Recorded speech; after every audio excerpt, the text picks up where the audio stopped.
Bom dia, meus queridos. O dia primeiro da semana, né? O primeiro, não o número 1. O primeiro dia que nós celebramos e adoramos e louvamos ao Senhor é o domingo. Todos os domingos é o primeiro dia da semana.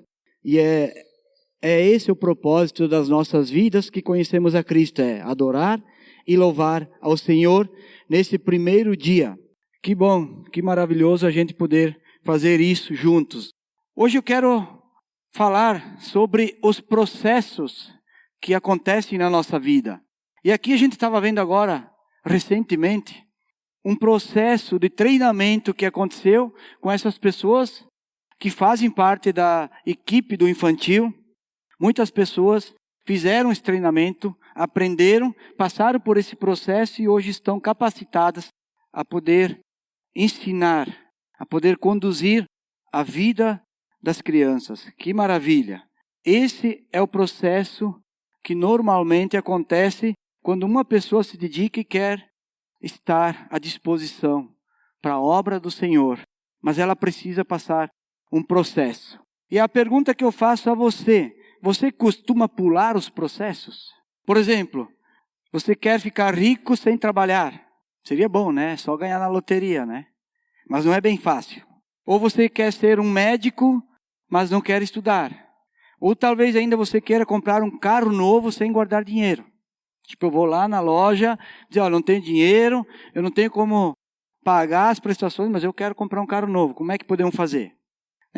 Ou talvez você quer ganhar um bom salário, mas não aceita o aprendizado, não se submete ao chefe, ao patrão, às dificuldades. Você quer as coisas de imediato, quer os resultados, mas não quer passar pelos obstáculos. Então, muito cuidado com essa questão de pular os processos. Muitas vezes a gente só acha que tem direito. Eu exijo meus direitos. Uma vez eu tive que dar risada no meu tempo de caminhada no trabalho. Numa empresa que eu trabalhava, teve uma pessoa que começou a trabalhar numa semana, na semana seguinte ela foi no sindicato ver qual é que eram os direitos dela. Não sei se ela descobriu que ela também tinha obrigações. Então, hoje eu quero falar do processo de Deus para com o homem. E para nós entendermos isso, eu vou usar alguns exemplos. Começando com Adão. Deus criou o primeiro homem já no formato adulto. Já imaginaram, você já analisou que Adão já nasceu grande, homem. E não só um homem adulto, mas um homem inteligente, um homem sábio, um homem que conhecia todas as coisas. Ou seja, ele já nasceu numa geração, nem sei hoje que geração que já existe no computador aí, né?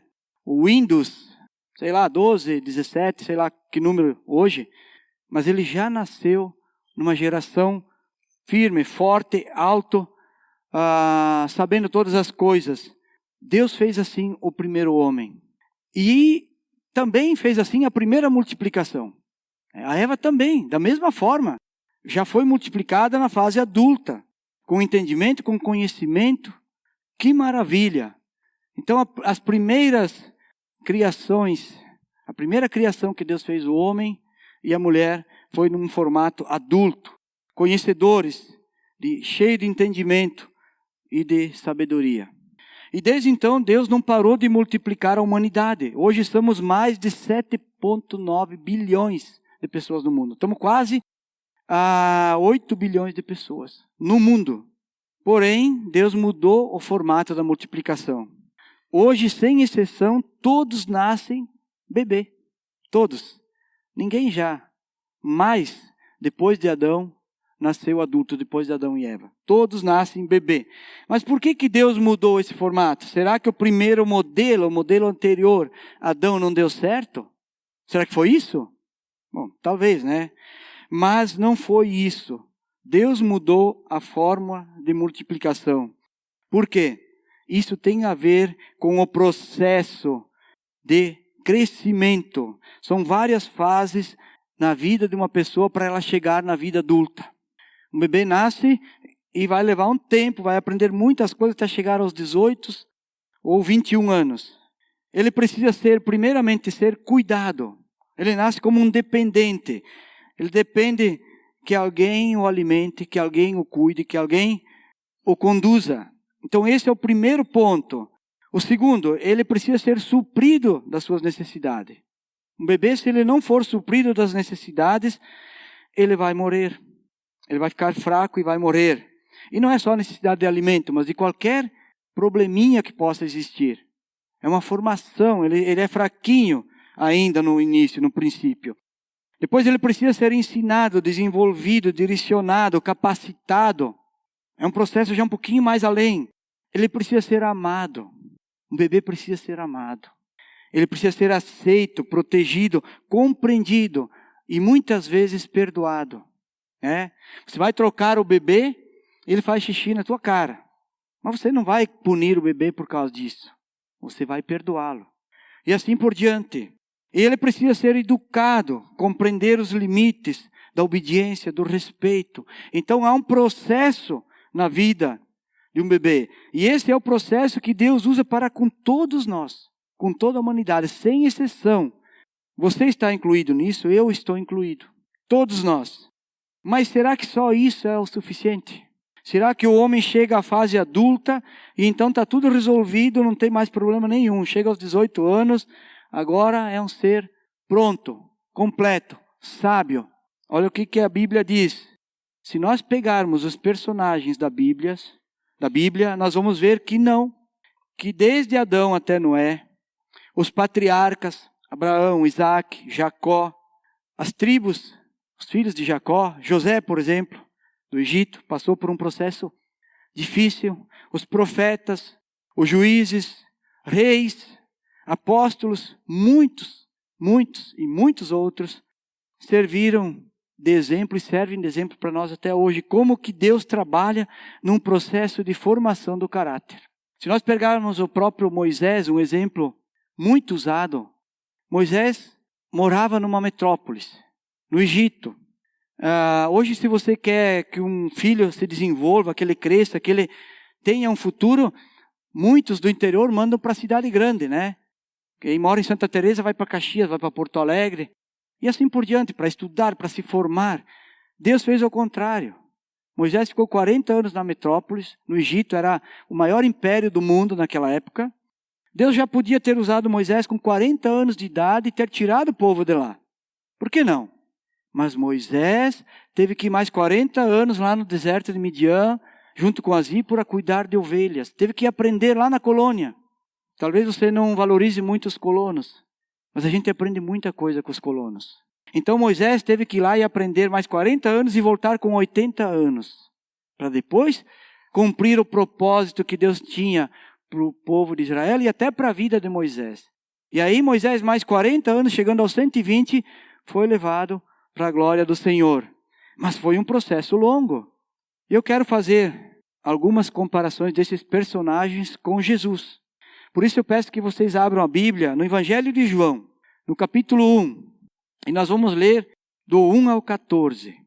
Evangelho de João, capítulo 1, do 1 ao 14. Se você não tiver a Bíblia impressa, ela vai estar na tela aqui, em forma de vídeo. Então no versículo 1, no princípio era aquele que é a palavra. Ele estava com Deus e era Deus. Ele estava com Deus no princípio. Todas as coisas foram feitas por intermédio dele. Sem ele, nada do que existe teria sido feito. Nele estava a vida, e esta era a luz dos homens. A luz brilha nas trevas, e as trevas não o derrotaram. Surgiu um homem enviado por Deus chamado João. Ele veio como testemunha para testificar acerca da luz, a fim de que por meio dele todos os homens crescem. Ele próprio não era luz, mas veio como testemunha da luz. Estava chegando ao mundo a verdadeira luz, que ilumina todos os homens. Aquele que é a palavra estava no mundo. E o mundo foi feito por intermédio dele, mas o mundo não o reconheceu. Veio para o que era seu, mas os seus não o receberam. Contudo, aos que receberam, aos que creram em seu nome, deu-lhes o direito de se tornarem filhos de Deus, os quais não nasceram por descendência natural, nem pela vontade da carne, nem pela vontade de algum homem, mas nasceram de Deus. Aquele que é a palavra tornou-se carne e viveu entre nós. Vimos a sua glória como do unigênito vindo do Pai, cheio de graça e de verdade. Senhor, queremos louvar a Ti e agradecer, o Pai, pela Tua palavra, Pai, eficaz, profunda e verdadeira, que temos à nossa disposição. Louvamos a Ti, o Pai, e pedimos a Ti, Senhor, que o Teu Espírito Santo ministre os nossos corações nesse momento. Que esse tempo seja, sim, Senhor, um momento de honra e glória para o Teu nome.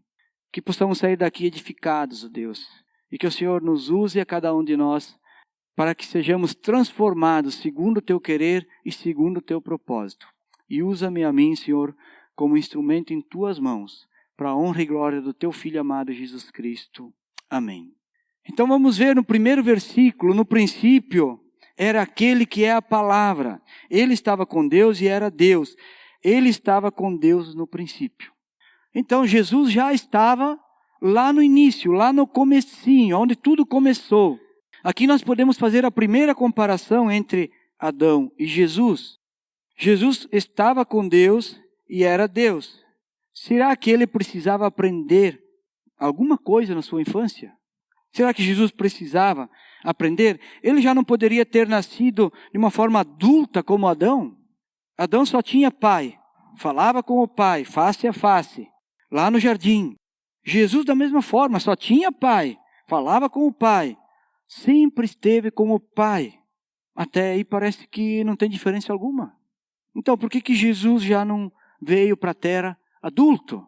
Mas já no segundo paralelo com Adão, veja bem as diferenças. Começam as diferenças. Aí no versículo 1, diz: no princípio aquele que era a palavra, aquele que é a palavra, ele estava com Deus e ele era Deus. Ele era Deus. Jesus era Deus. Adão sempre foi apenas um homem. Essa já é uma grande diferença.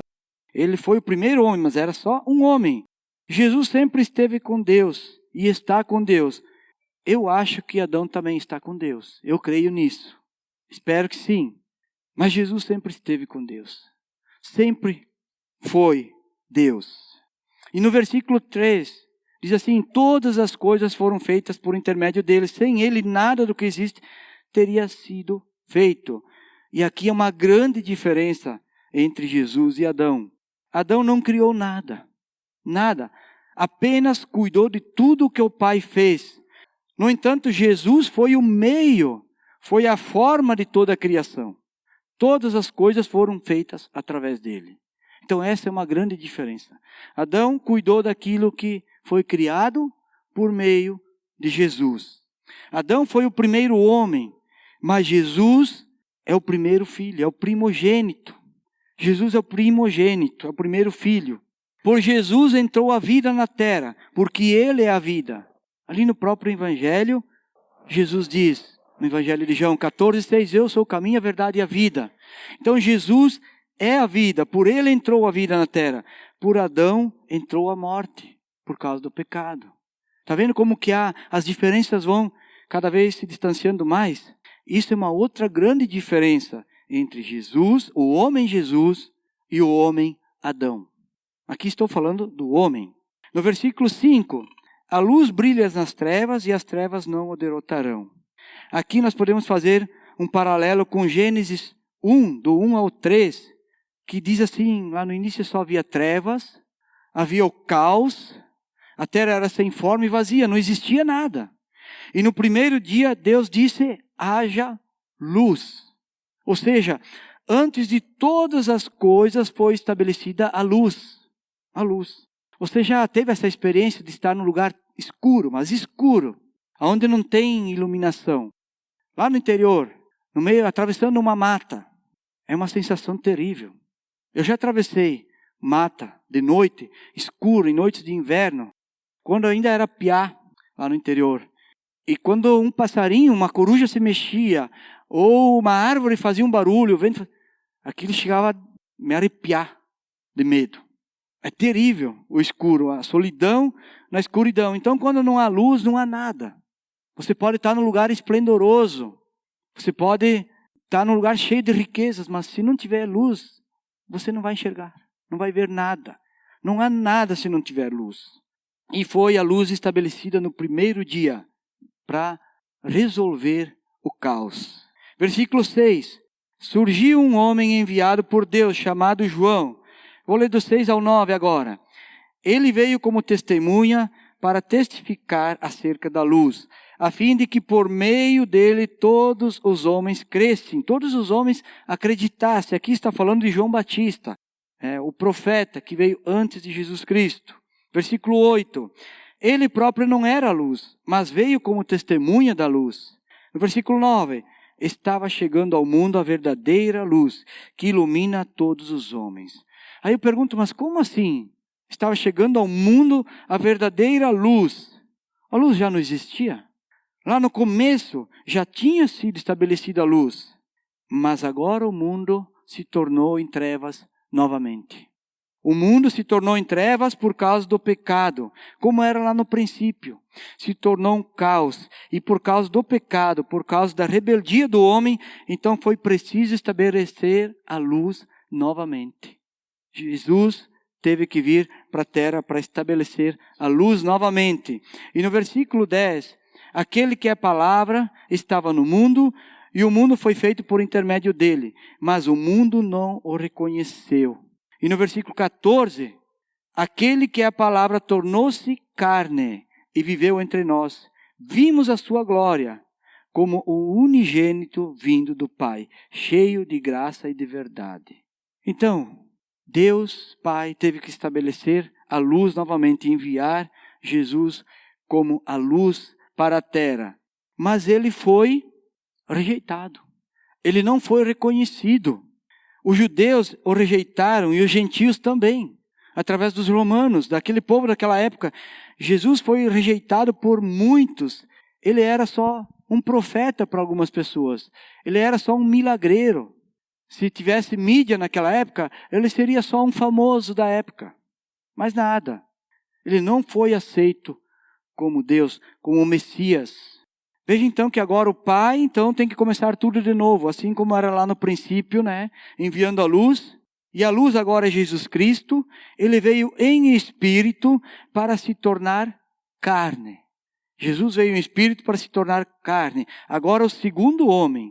Mas agora num formato totalmente diferente do primeiro. Diferente de Adão. Agora ele nasce bebê numa família simples e pobre. Poxa Deus! Jesus já nasceu um bebê. Não podia nascer numa família rica, pelo menos? Nascer lá no trono de algum rei? Não, ele nasce numa família pobre, humilde e de um formato bebê. Por que de um formato como uma criança, como um bebê? Adão nasceu adulto, Cuidava do jardim, fazia todas as coisas, tinha autoridade, tinha conhecimento e entendimento. Já era poderoso. Mas Jesus nasce humilde, sem saber falar, sem saber andar, sendo dependente da sua mãe para alimentá-lo. Por que Deus fez dessa forma? Porque Deus queria mostrar para seu povo, Israel, que eles esperavam algo diferente, que eles não entendiam, que eles não eram humildes, que eles não aceitavam a Deus, que eles tinham que se arrepender e se humilhar, eles não aceitavam. Eles queriam que viesse um rei poderoso. Era isso que Israel estava esperando. Eles queriam um profeta como Elias, como Eliseu, como Moisés. Eles queriam um rei como Davi. Eles queriam um homem de braço forte, de cetro de ferro para dominar, para vencer todas as nações. Era isso que Israel estava esperando. Mas qual o poder que tem um bebê? Nenhum. Deus mandou um bebê. Que poder tem um bebê? Uma criança que vai ter que crescer e tudo? Nenhum. Ele é totalmente dependente. Essa é a lição que Deus queria ensinar para o povo. E então começa o processo do crescimento de Jesus. Toda aquela caminhada, o falar, o andar, o estudar. Vocês lembram lá que Jesus com 12 anos já foi lá no templo e já ensinou a palavra, ele já sabia ler, ele já era cheio de conhecimento já. Mas ele era uma criança ainda, um pré-adolescente. Aprender a obedecer, aprender a trabalhar com seu pai, Marcenaria, martelo, prego, serra. Trabalha, suar um pouco, dá valor para o trabalho, para o dinheiro. Jesus passou por tudo isso. Exatamente como você e como eu. Exatamente. Foi assim. E só depois de estar preparado, Jesus iniciou então o seu ministério. E aí ele revela que ele é o Cristo, que ele é o Messias, é a verdadeira luz. Mas os judeus ainda o rejeitavam. Ainda o rejeitavam. No versículo 11, diz assim: veio para aquilo que era seu, né? Para os seus, mas os seus não o receberam. Jesus veio para os seus, mas os seus não o receberam. Então o pior acontece. Jesus é crucificado e morto na cruz. Imagine então qual é o processo, qual é as fases que Jesus passou na sua vida. Jesus já foi perseguido lá quando criança. Vocês lembram que José e Maria tiveram que fugir para o Egito, porque senão o rei já estava perseguindo ele para matar. O rei Herodes, depois seus filhos e assim por diante. Então ele teve que fugir, já quando criança. E a sua vida foi seguindo. E depois de adulto ele foi perseguido e morto na cruz. Então o processo dele não foi muito fácil. Mas ao terceiro dia Jesus ressuscita, vence a morte, cumpre o seu propósito e volta para a glória do Pai. E está sentado à direita de Deus Pai. É assim que nós lemos nos evangelhos. Então esse é o resumo do processo que Jesus passou na sua caminhada na terra. Mas todos os outros personagens pecaram. Se você olhar todos os outros personagens da Bíblia, você pode escolher qualquer um. Todos pecaram. Jesus, no entanto, não pecou, não cometeu pecado algum. Não seria justo ele sofrer, ele passar por isso. Os outros até que seria justo, né? Até que é justo Pedro morrer crucificado de cabeça para baixo, não é justo? Paulo ser decapitado, outro ser cerrado ao meio. Os apóstolos, estou falando dos apóstolos. Muitos mártires na história da Bíblia morreram de alguma forma triste, de alguma forma dolorosa, apedrejados e assim por diante. Mas eles tinham pecado, talvez até fosse justo, mas Jesus não tinha pecado algum. Então por que Jesus teve que passar e morrer na cruz e ressuscitar? Por duas razões. Primeiramente, para que nós tivéssemos uma chance de salvação. Essa é a primeira razão, para que a gente tenha uma chance de salvação. E a segunda razão é para que Jesus mostrasse ao homem que foi criado à imagem e semelhança do Pai, a imagem e semelhança de Deus, que é possível viver sem pecado. É possível viver em santidade. Né? Jesus era um homem como nós, passou pelos processos que nós passamos de criação, de sofrimento, até a morte, e não pecou. Então isso significa que nós homens, nós cristãos, podemos também ter um processo de santidade como Jesus teve. Então ele mostra para nós que é possível sim isso. Então essas são as duas razões, para que nós fôssemos perdoados nossos pecados e para que a gente possa viver em santidade.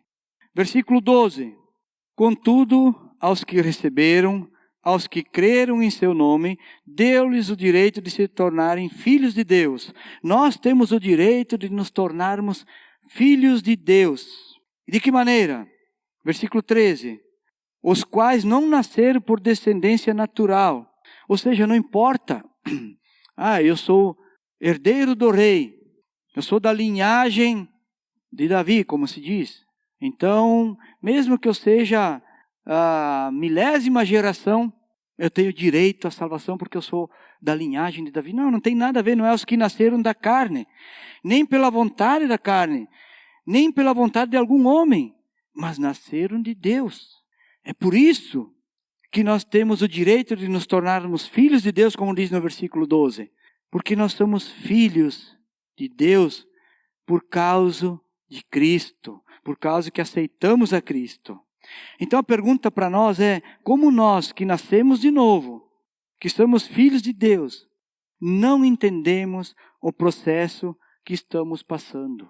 Não entendemos muitas vezes o propósito que Deus tem para a nossa vida. Qual é o deserto que você está atravessando? Todo mundo passa por algum deserto na vida. Todos nós passamos, assim como Moisés passou todo aquele tempo no deserto, nós temos o nosso deserto. Mas qual é esse deserto que eu estou enfrentando e o processo ainda não está completo? Ainda não se cumpriu a minha caminhada? Sabe o que acontece? Por que muitas vezes a gente fica um tempo longo no deserto?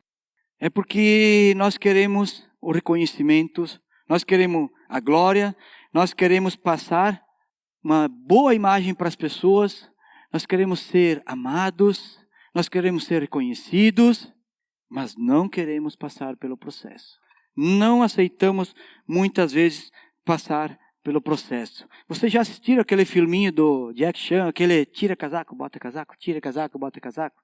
Aquele guri, ele foi lá para aprender a lutar, mas ele teve que aprender algumas coisas antes. E esse foi um ensinamento. O trabalho foi outro ensinamento, pintar, arrumar, consertar. Muitos filmes que nós assistimos, que não é nem filmes cristãos, eles servem de exemplo para nós, como é necessário um processo para tu atingir um certo status, um certo conhecimento, um certo nível na tua vida. Se você quiser ser um mecânico um dia na sua vida, eu não sei se você gosta de mecânica, e você for contratado para trabalhar numa mecânica, a primeira tarefa é ir lavar peça num tanque com querosene. Você não vai começar de mecânico. Você vai começar a lavar as peças, limpar, varrer a oficina, para depois ir começando a ser mecânico. Então, muitas vezes a gente acha que a gente pode começar já de cima, como Adão. Já vou começar lá no meio, pelo menos numa fase intermediária, mais para o final. Não é assim, não. A vida não é assim, não acontece assim. Ou talvez você pense em termos de Deus assim, bem que Deus podia me usar como usou Pedro, como usou Paulo, ou como usou qualquer um outro da Bíblia. Mas a pergunta é, você está disposto a passar pelo processo? Você quer passar pelo processo que passou Paulo? Aliás, você pode escolher Paulo, Pedro, Jesus, Moisés, qualquer um. Está disposto a encarar esse processo? Eu quero comentar aqui um fato, a história resumida porque ela seria muito extensa. Mas para ilustrar, no tempo da igreja primitiva, lá no tempo dos apóstolos, os primeiros cristãos, eles passaram por muitas provações. Muitos morreram por causa do evangelho. Vocês sabem disso, né? Mas a fé aumentava, a igreja avançava pelo mundo. E o processo era muito difícil. Eles não tinham as facilidades que nós temos hoje. Por exemplo, eles não tinham facilidade do transporte. Naquela época quase não existia estradas no mundo. Era tão difícil se locomover. Quando tinha que fazer uma viagem longa, tinha que ser de barco. Aqueles barcos pequenos com vela que muitas vezes acabava naufragando, ia para o fundo do mar. Eles não tinham as facilidades da mídia que nós temos hoje. Aliás, eles não tinham nem a Bíblia impressa. Eles tinham parte dos manuscritos escritos à mão. Mas eles tinham fé e coragem. E por isso o Evangelho foi anunciado em quase todo o mundo. Isso foi a história lá do início da igreja. Mas depois, durante a Idade Média, chamado Tempo das Trevas, a fé cristã quase foi banida. Ela quase desapareceu. No Oriente, em quase todo o mundo. A igreja sucumbiu, desapareceu. E ali pelo século XII, começam os movimentos. Vários movimentos. Vocês já devem ter ouvido falar dos puritanos, de Martinho Lutero, de muitos, aí até a Reforma. Mas lá no século XII começou um movimento com um homem chamado Valdo. E esse movimento ele ficou conhecido como os valdenses, por causa desse homem chamado Valdo, os valdenses. Eles começaram a pregar o evangelho por toda a Europa, naquela região lá. E aí, nesse tempo era proibido pregar o evangelho. Então eles, como vinham da igreja católica, a maioria de todos esses movimentos saíram da igreja católica. Eles viram que havia muitas heresias. E eles não concordavam. Então, para conseguirem fazer essa obra, primeiramente eles foram pedir uma licença para o Papa. Eles formaram um movimento, uma equipe, um grupo de pessoas e foram lá, pediram para o Papa. Aí se deram mal. Aí eles foram mais perseguidos ainda, muitos foram mortos, outros foram presos, os materiais deles eram destruídos. E aí? Como é que eles iam continuar? Então ficou muito difícil. Eles eram pessoas tementes a Deus e eles perceberam que alguma coisa tinha que ser feita. Então os valdenses, eles se uniram novamente e eles decidiram de criar uma estratégia. Nós não vamos ser impedidos por pessoas. Esse Valdo, ele falou, devemos obedecer a Deus ou a homens? Como Pedro falou lá em Atos. E por causa disso ele ficou conhecido depois como Pedro Valdo. Por causa dessa frase que está, esse versículo que está lá em Atos. E aí qual era essa estratégia deles então? Eles usaram da seguinte estratégia. Cada família ou cada pessoa decorava um livro da Bíblia. Eles não tinham mais materiais. Então, eles tinham uma Bíblia escrita ou impressa. E aí, então, eles começaram a decorar os livros da Bíblia. E cada vez que eles iam visitar uma família, alguém, então eles falavam todo esse livro e as pessoas anotavam, escreviam.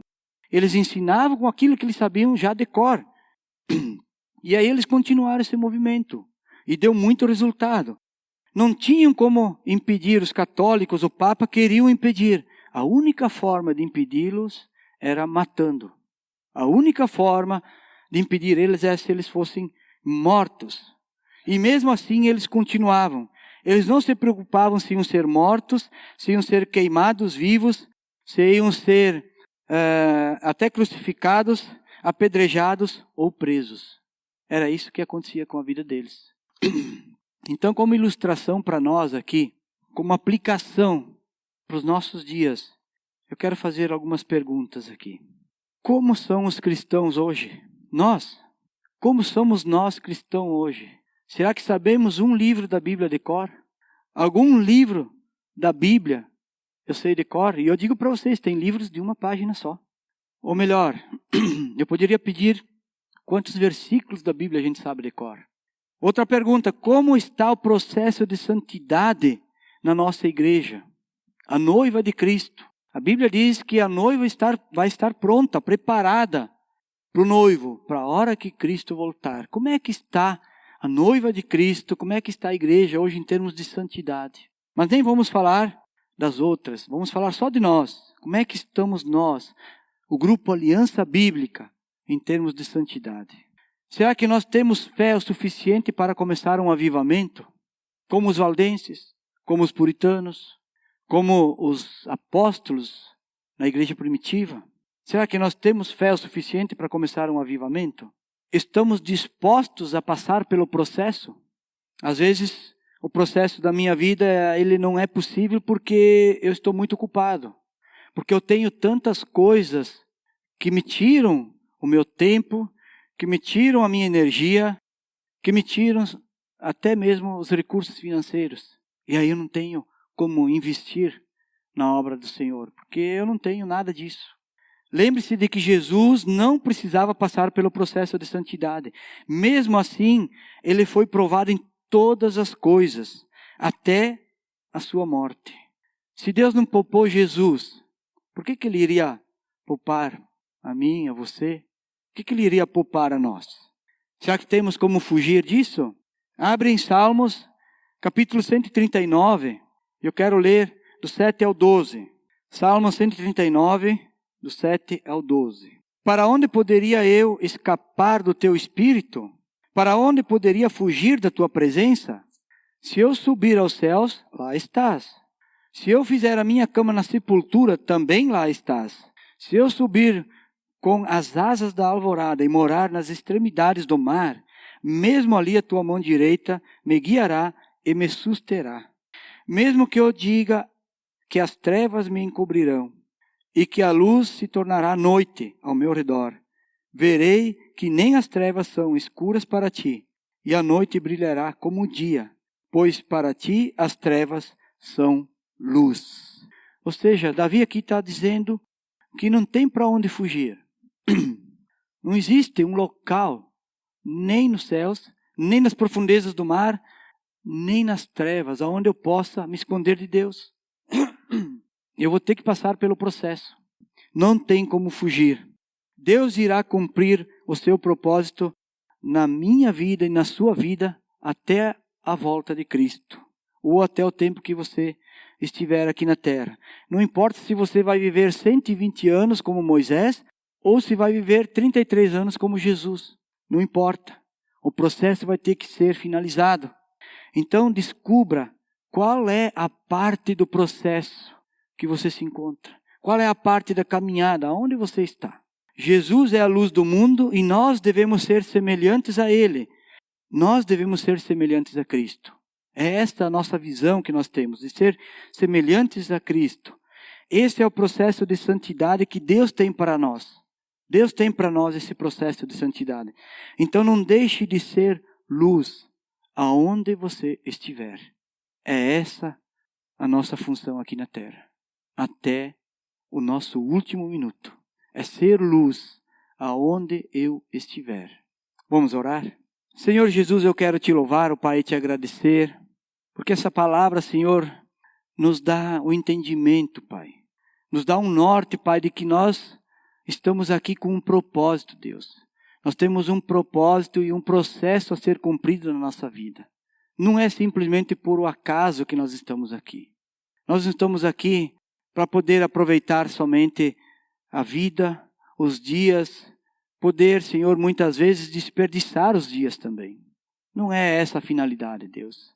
A finalidade, Senhor, é sermos luz, é sermos verdadeiros cristãos, exemplos de santidade como Cristo foi.